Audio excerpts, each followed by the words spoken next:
Алгачкы документи жок товарлардын калдыгын мыйзамдаштырууда электрондук эсеп фактураны берүү үчүн ESF чекит салык чекиткейчи порталына кирүү керек. Системада электрондук кол тамганы колдонуу үчүн ECR, Рутакен, Жакарта, EID же Smart ID аркылуу авторизациядан өтүңүз.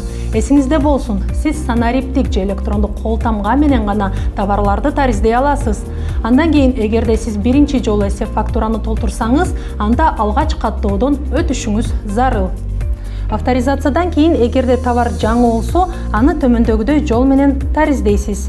Профиль бөлүмүнө өтүңүз, товарлар жана кызматтар бөлүмүн ачыңыз, жаңы товарды кошуу баскычын басыңыз. Ачылган формада төмөнкү талааларды толтуруңуз. TTN талаасында каталогдон кодду же ачкыч сөздү терип, товардын түрүн тандаңыз. Өлчөө бирдигин көрсөтүңүз. Андан кийин товардын аталышын көрсөтүңүз. Сактоо баскычын басыңыз.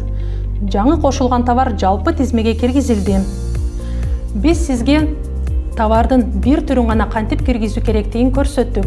Эгерде сизде товардын чоң тизмеси болсо, эсепке алынбаган товардын жалпы тизмесин файл түрүндө жүктөй аласыз.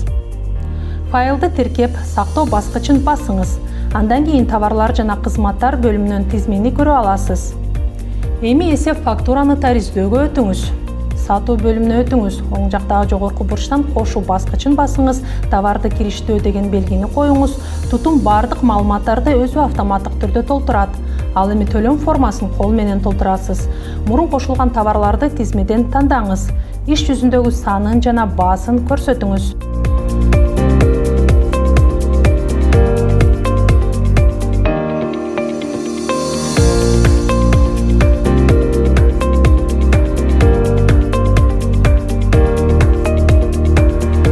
Тутум автоматтык түрдө эсептеп берет. Акыркы кадам документке кол коюу, андан соң документ кабыл алынды статусун алып, сатып алуу бөлүмүнө өтөт.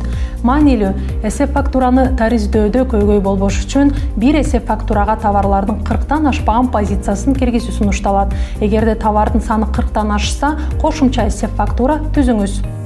Биз эсепке алынбаган товарларды онлайн түрүндө кантип тариздөө керектигин көрсөттүк. Ал эми жөнөкөй тил менен айтканда, сиз базарда жеңилдетилген режимде иштеп жатсаңыз, товарларды кагаз түрүндө мыйзамдаштырсаңыз болот. Бул документке эсепке алынбаган товарлардын тизмесин киргизип, бааларды көрсөтүп, салык кызматына тапшырыңыз. Комментарийге плюс белгисин калтырсаңыз, бул документти сизге жеке кат аркылуу жөнөтөбүз.